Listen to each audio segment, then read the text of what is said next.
Soy Roy Campos, hoy estamos el lunes 7 de agosto de 2023, primer lunes de agosto ya. Hemos estado platicando todos los lunes desde hace muchos años sobre cuáles fueron las noticias más importantes que tuvimos los mexicanos, que nos enteramos. No siempre son generadas en México, pero son de las que se platica, de las que se comenta, de las que interesan. Y ahora tenemos una noticia que fue la más importante en la semana anterior, pero podía haber sido la más importante en muchas otras semanas, que es una discusión que siempre es rica. Es una discusión sobre los nuevos libros de texto. Y es un debate en muchos sentidos, ¿no? Hay quien lo enfocan a lo ideológico y dicen que son comunistas, ¿no? Esa para mí no es la principal discusión. Hay otros que dicen que es en la moral, ¿no? Que porque están mostrando imágenes y información sobre el sexo desde las primeras etapas del niño. Esos son prejuicios, ya cada quien tendrá los suyos. Para mí lo más importante es la parte de la formación del niño, es el debate que se dio sobre el contenido. Algunos errores se pueden corregir. Yo creo que todos los libros de texto en los últimos tiempos han venido con algunos errores. Aquí se les detectaron, se les buscó a detalle y tienen muchos errores, muchos y algunos graves, ¿no? Fechas de nacimiento de Benito Juárez, el cambio de nombre de las entidades federativas, es grave y todos tendrán que corregirse, ¿no? El problema es que si ya están impresos los libros, ¿qué se van a hacer con ellos, ¿no? Eso de publicar fe de ratas puede no ser muy agradable. Y bueno, en algunas otras ocasiones lo he dicho, creo que le falta más matemática. O sea, sí tiene, o sea, el esquema de formación es distinta, los pedagogos tendrán que discutirla, pero creo que yo que tengo formación matemática, creo que la matemática hay que hacer mucho ejercicio, muchos ejercicios de matemáticas, más allá de que se nos dé cómo en la vida práctica se utilizan algunas cosas, no basta. Hay que hacer mucho ejercicio, son abstractas, hay veces no sabemos para qué se usan, pero las vamos a usar alguna vez en la vida. Pero bueno, todos tendremos opinión. Creo que un debate es sano, debate sobre el libro de texto, y ojalá ese debate se hubiera dado antes de imprimirlo, antes de hacerlo, ojalá hubiera sido ese debate, que es parte, por cierto, del debate el no haber tenido un debate previo. Pero bueno, esa fue la noticia más importante, no es este espacio para comentar todo sobre esto.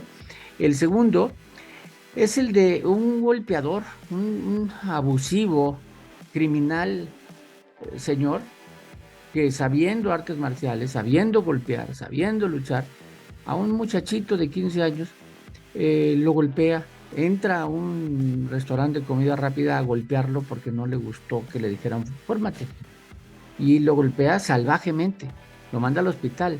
Bueno, estuvo huyendo, el sábado por fin nos enteramos de que ya había sido detenido, eh, no sé hasta dónde vaya a llegar, pero sí criminal lo que hizo, y durante toda la semana estuvimos viendo esa noticia. La tercera es que después de que el tribunal se lo ordenó, el INE determinó lo que el presidente hacía al mencionar a Xochitl Gálvez y cómo la mencionaba en la mañanera, y determinó que sí hay violencia de género. Y la noticia se hizo más grande cuando el presidente dice, no, no, no, explíquenme, a ver, díganme cuál, ¿no? Y cuando algunas voces decían, pues no, si están en la política, aguanten. Creo que el presidente no ha entendido lo que significa hoy en día esto. El simplemente decir que a Xochitl Gálvez la pusieron unos hombres ahí. O sea, no que ella llegó, que ella hizo los méritos para estar ahí, sino decidieron ponerla a ella, es quitarle méritos o decir que vale solo porque nació en un lugar indígena. O sea, ese tipo de expresiones es una violencia de género verbal, simbólica, como lo hizo notar el INE. Son cosas que el presidente no ha entendido todo el sexenio, no está en su forma de ver las cosas. Pero las va a tener que dejar de hacer, ¿no? Porque el INE lo ordenó, lo va a bajar de la mañanera las expresiones que dijo.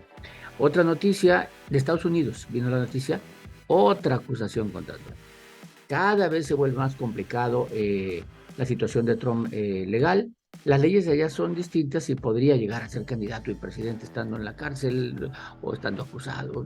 Pero el caso es que viene otra acusación. Ya son decenas de acusaciones, algunas graves, incluso de traición. Hay que recordar, el año que entra también hay elecciones en Estados Unidos y hoy en día Donald Trump es el candidato más adelantado de los republicanos y está empatado con el posible candidato de los demócratas, que es el actual presidente Biden. Otras noticias.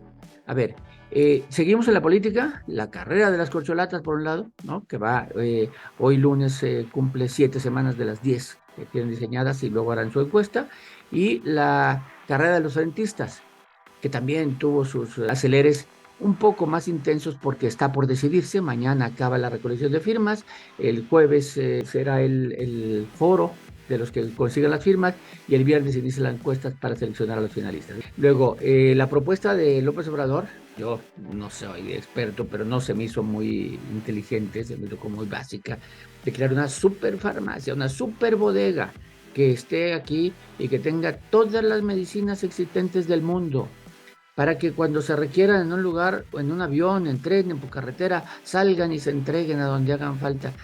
No, o sea, México no es una ciudad, no se puede manejar así.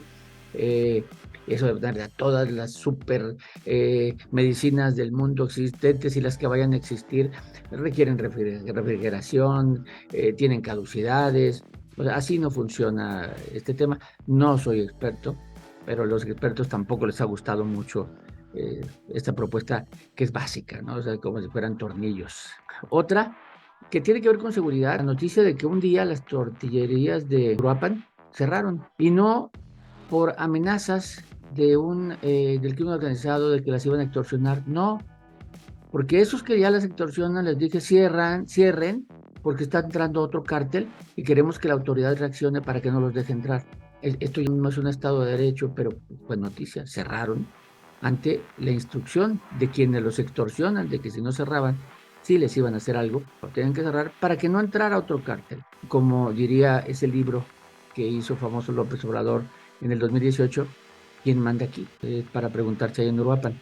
Más noticias, el viernes de repente vemos escenas y noticias de que el fiscal de Morelos es detenido por miembros de la Marina y va a la Fiscalía de Policías de la Ciudad de México a detenerlo hasta allá, siendo fiscal y según él teniendo fuero, eso está en discusión, pero van por él a su casa y la escena de cómo entran a su casa, juegan fuerte, ¿no?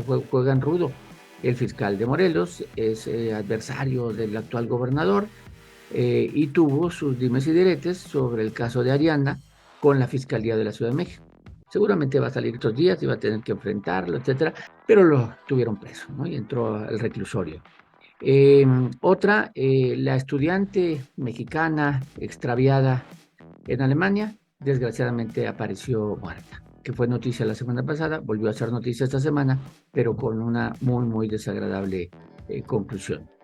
En el ámbito internacional, tuvimos un tifón en China con muertos, unas escenas impresionantes de las inundaciones, y la otra, internacional política, el hijo de Gustavo Petro. Petro, el presidente de Colombia, con baja aprobación, con problemas de entrada, no ha tenido mucho éxito. A donde el presidente piensa ir pronto, por cierto, anunció que iba a Colombia y a Chile. Pero bueno, el hijo de él, que ya había sido acusado, fue detenido por la Fiscalía de Colombia por haber recibido dinero del narco, pero también porque eso ya sería un delito, por haber metido ese dinero a la campaña política de su papá. Bueno, fue detenido y declaró eso, que parte del dinero se quedó con él y parte del dinero se lo dio a la campaña. Petro dice no es cierto, se está defendiendo, pero pues es un escándalo, es el hijo del presidente diciendo sí, sí recibimos dinero y sí lo metimos a campaña. Pues ahí sí, la ley es la que determinará. Lo que sí es que en términos de independencia, pues es un ejemplo de una fiscalía independiente allá en Colombia. Gracias a Roy Campos con las noticias más importantes que ocurrieron el último día de julio, 31, hasta el 6 de agosto, ayer domingo. Gracias.